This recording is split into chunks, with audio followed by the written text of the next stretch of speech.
Hello everybody, welcome back to HardReset.Info channel. In today's video, I'll show you how to set up morning updates on your AMAZFIT Balance 2 XT.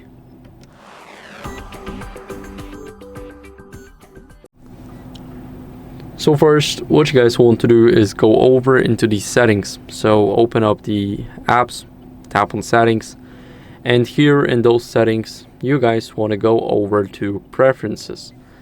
Now, let's click here and swipe down. Go to morning updates, they're almost at the bottom, and here you guys can enable them. So you can click here for the crown or just tap with your finger.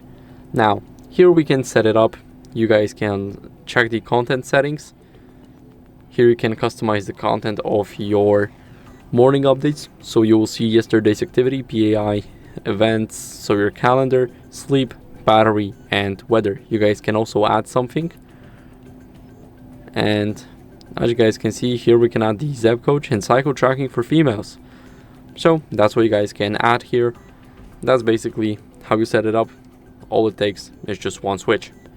So that's it for the video. I hope this video was helpful, and if it was helpful, then leave a like, subscription, and a comment, and I'll see you in the next one.